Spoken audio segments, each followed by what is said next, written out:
Hello guys, my name is Anthony and I am here today. It's the 15th of February. Yesterday was a Valentine's Day and I'm just going to straighten up my shirt and see. In the UK here, there is a lockdown, serious lockdown in my area, which means some of us, the work issues has really been slow.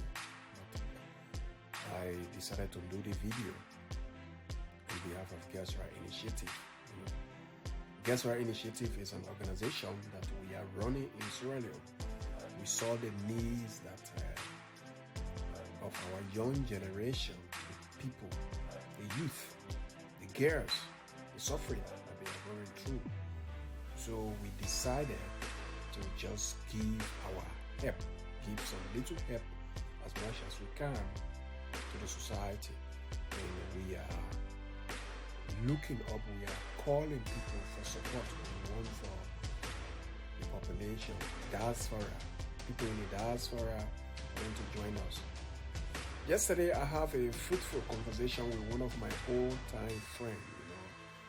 He's a brother that we met in Sweden many years back. I think around 2009. Yes, 2009 was when he and I we hook up. We call him the Mystic. Mystic and myself, we had a really fruitful conversation. Some of the reason why some of us we decided to actually sacrifice our time, our resources to give back to the Sierra Leonean society. I am a Liberian. I grew up in Sierra Leone, and I am obliged to do what I gotta do because I strongly believe that if it was not for the intervention of Sierra Leone in my life in those days when the war and many other things were happening to me, and the generosity of the Sierra Leonean people, I might not have been here by now. So this is the reason why I decided to go back in the society, go back to that country and do what I gotta do together with my faithful friends, my colleagues, those who believe in the same dreams like the one I do for our society. But let me just make mention to something. Corruption, nepotism, tribalism, they are rampant in that society. The privilege is already given to the elite, and the minority, or like the poor, they suffer a lot.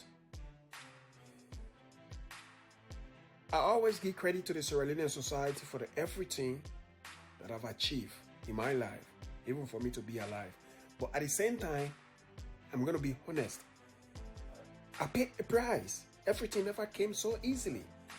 And the reason why I was able to survive was because I was determined. And the mindset that I got was one of the things that helped me in that society. But when I look back, I see that there is a lot of people who don't have this kind of focused mindset that know exactly what they want in life.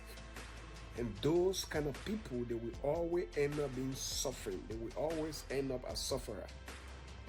Just imagine, when I was around Form 2, I used to write letters to SOS, the Children Village. I'm a minor in Bo. To some of these organizations, I even wrote letter to Médecins Sans Frontières myself. Médecins Sans Frontières is one of those organizations that went over there to treat people who were sick. And I have a problem tormenting me that I know I was going to die. This thing was taking me down the pit. I saw my grave. I'm seeing death coming in my direction. I go to the Médecins Sans Frontières, their office, and I tell them for them to investigate my case. They refused. Médecins Sans Frontières. They refused. I wrote them letter explaining myself, explaining my condition. Because I took myself there, they refused to deal with me. I did the same thing to SOS Village. SOS, we all believe that SOS is a village. This organization is an organization that should have been taking care of orphans, people of with desperation.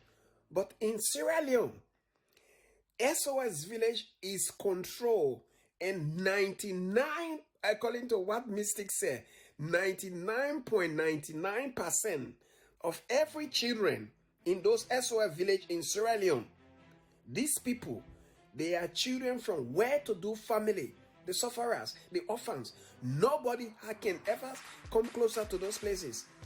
People who has privilege, people who their parents are up to do, people who their parents have the money, they can even send them abroad.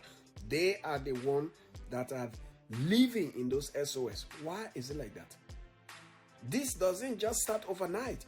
During the 90s, around 1995, 96, and around 97, I myself personally, I wrote letters. I go from doors to door. SOS Abamina, in Toama, in Bo, their villages there, Abamina, the Toama area, those who go towards the Bo Teachers College, it is located there. I went there. I go at that gate. I took my letter for them to say, I am a Liberian refugee. I am suffering in this country. I have no family. I want to go to school. Please, can you allow me in?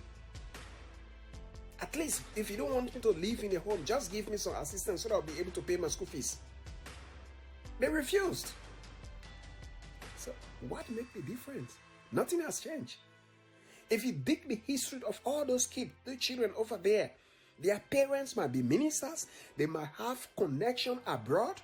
Some people, they will even send their children from abroad, but they want to go and learn they live in the West. They want for their children to go and get a better school over there, for them to be in a secure area. That is where they send their children. You pay money for you to be there. Why that institution should have been a charitable institution? We who are the sufferers will be over there. We cannot have anything. Why is it like that? Corruption.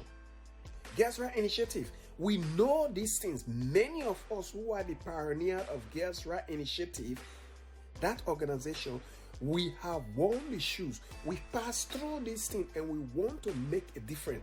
If you are ready and you think you want to work with an organization, you have resources you want for it to reach the right people, I'm telling you, join Girls' Right Initiative. You will see the difference. Why would a Liberian do something in Sierra Leone when my country, Liberia, is right close by? It's because of what I believe I achieve within the society.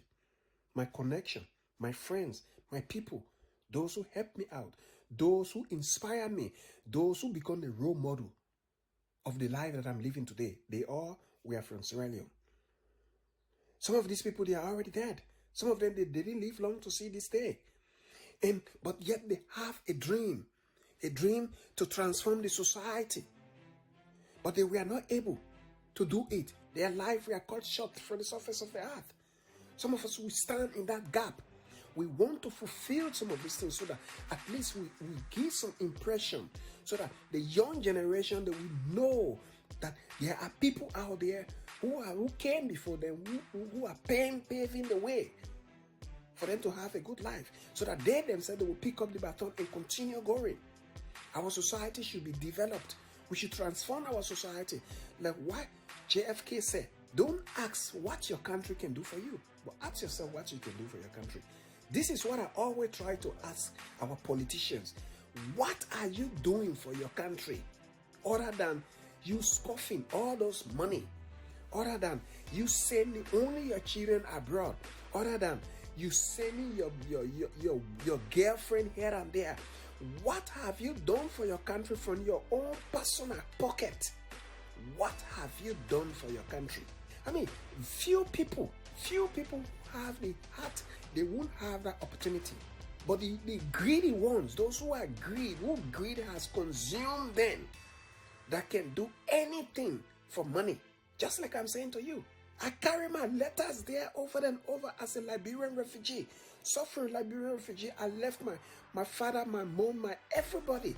I came over there single-handedly in that country. And I lived in that country for 14 years. All those years I was on the street, moving from one person to another, fighting so that I would get some form of education. I go to those places, I wrote letters, carried letters around here and there. They refused me. They even wanted me to pay bribe. They asked which family I came from. Those are the kind of questions, if you cannot answer, you will never ever have opportunity. And Girls' Right Initiative, we don't discriminate. You come as you are. We treat you because of who you are, not of your family connection, tribe connection, whatsoever. We have no connection to those things. We are not religious. Whether you are Muslim, you are Christian, you are African traditionalist, nothing. The only thing we care about is your humanity. Because we believe, whether you are crippled or not, you easily blend within us. We love our people. And that's why we want for you guys to join us. Follow our YouTube channel. Follow our Facebook. See some of the activities we are doing. We are engaging. We are doing the sacrifice. But we need the support of our people. Try us and see the difference. Millions upon millions invested in that developing country that is not bringing out any result. We can transform just a tenth of that, and the life of those people will be transformed. We are not after fanciness. No, we have been there. We are the sufferer. And this is a reason we know. We know those people who need help, not like the SOS village that is over there. SOS village refused me, and they refused a lot of people. And some of these people who got refused, they are these people that are pioneering this Girls' Right Initiative. Because the maltreatment, the inhuman behavior is too much in our society. The greed is too much. So we want to create a new narrative of people that will become selfless towards helping other people. Tomorrow when I die, I'm long gone. Whatever I gather or not is have no use anymore. Why can't I just put some smile on people's faces? Look, when I look into our group, my communication with people and the communication I will go and strike a chord. When people feel that I say something to them that is pleasing, they respond, I got it. That is the same kind of feeling I used to get when people do things for me. I feel pity from a lot of people because if your life doesn't have a focus, you will not know what to do. When I went to Sierra Leone as a Liberian refugee, I decided that I wanted to go to school. I realized that I don't have my mom, I don't have my dad, I don't have nobody with me. The future and my destiny was in my own hand. I mingle with people, but I know who I was. I have a limitations in what I do with people. I make friends with you, but I have a boundary that you don't cross and I don't cross. If you cross that point, I'm going to leave. I was friend of everybody, but I was friends of none. Because if I associate myself so much, there will come a sentiment and I won't be able to take full control of my life. That someone else will be in charge of my life. And to avoid all those things, I brings everybody close to as friend, but I have a limit. This limit is what I call the trigger point, the red button, the red line. Nobody crossed my red line without me reacting. Some people, they say I was arrogant.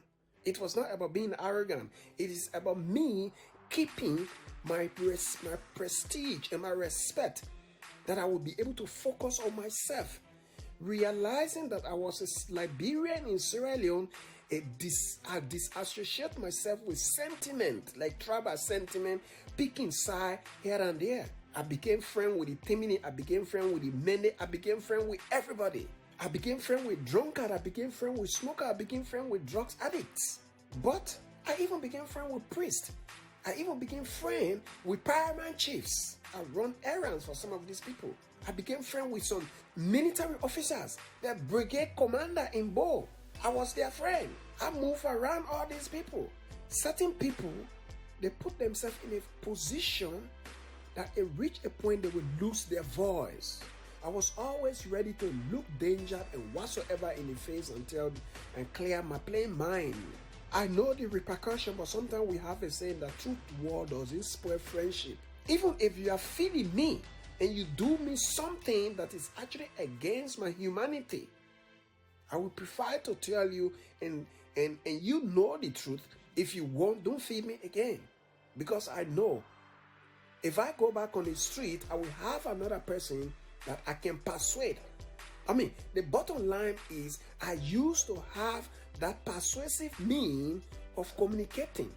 I understand. I talk to people, and from what you say to me, I reinvent what I'm going to tell you. And at the end of the day, I was a friend of everybody. That's what people think. But in actual sense, I was friend of nobody. Like the wise saying, your freedom to stretch your hands should stop where my nose is. If somebody stretch their hands and they start touching my nose, definitely I will react, whether you are my friend or not. And at the end of the day, even though I never had my parents or nobody over there to give me anything, I was able to manage myself very well within the Sierra Leonean society. I get connected with people that were willing to even pay my school fees. But there are people, because of either laziness, whenever they see that somebody is doing something for them, they will prefer to lose their self-esteem because of the material benefit. And I was not like that. I really believe sometimes it is preferable for you to live in poverty, struggle in poverty, and maintain your voice and maintain your dignity. There will come a time you will be able to make that change and you will retain your respect. But many people, they are not in such a way. And I want for you guys to know that we at Girls' Right Initiative, we believe ourselves. Whatever support, we know the people, we know the society, we understand the people. If we tell you that this person is in need, they are in need. There's a lot of struggle going over there. But a lot of resources that pour over there, they don't reach the right people. I can give you thousands of examples. I can even give you example from the Refugee Agency, the United Nations High Commissioner for Refugees. I have tons of letters that deny me my right in Sierra Leone as a refugee. But I didn't stop. I continue pushing until my voice reached Geneva single-handedly. They even threatened me that if I report them to Geneva, I would lose my case in Sierra Leone as a refugee. People in the United Nations, people that were working in the United Nations, High Commissioner for Refugees in Freetown, they threatened me. Because I was one of those guys who will never stay silent. Whenever you do it, I know you were put in that position because I do read. You were put in that position to serve me. But how many of us are pushing hard for the people in position to be accountable for what they are doing to their society? Very few people will be with it. They would prefer for them to just stuff 100,000 leons into their mouth and then they seal them. And my voice was one of those things that you will never stop me from having. I will never keep silence. You know, those who were with the United Nations, the Refugee Agency in the 2000 or early the 90s, you know, sometimes you will know people there. Monjama Safa. Monjama Safa, she was working with UNHCR.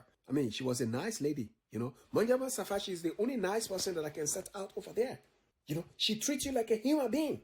She was one of, people say she was a GI, she was the daughter of a GI or one of the chief police officers in Sierra Leone in those days. You know, that kind of rumors I heard about her. Some of her colleagues, they were just in her office competing against each other with dressing. If this person buy these clothes, the next day, the next person want to buy something much more expensive. Why the refugees who were there, who will be over there, some of us will walk from Waterloo to the west. Which is nearly 20 miles or plus. Because you don't have transport to reach to the office when they make an appointment with you. And this lady, I went over there. I have been waiting for her. She's stuck in the office. They're talking on the phone for over an hour. I was sitting in the waiting room, waiting for her while she was on the phone. Her conversation, from the facial expression that I was seeing from her, it was like a romantic conversation. I was sitting over there, swelling up, drink water, here and there, read magazine, 12 and 4. And she was there just smiling, laughing, doing that on the phone. They just sit in that office to go and talk and gossip. And what happened? I saw a Geneva magazine about refugees. And then I saw the headquarter address. Then I started writing it down in my little law book that I carry with me. When she finished, she called me in. Instead of her addressing what was matter, she asked, "What were you writing on that paper?" Then I asked, "Which paper?" It was shocking to me. He said, "I saw you writing something."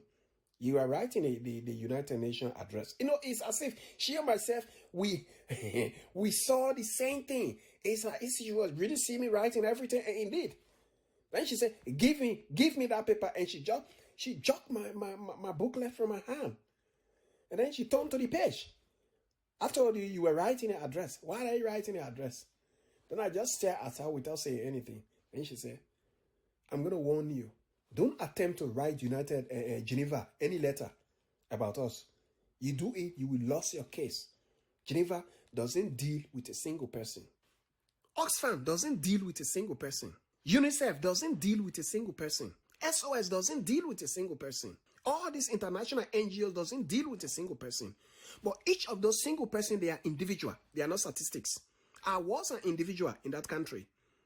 And I fought for 14 years for me to get my chance. I was failed because I was a single person. These organizations are fighting for statistics. They are not dealing with the individual on the ground.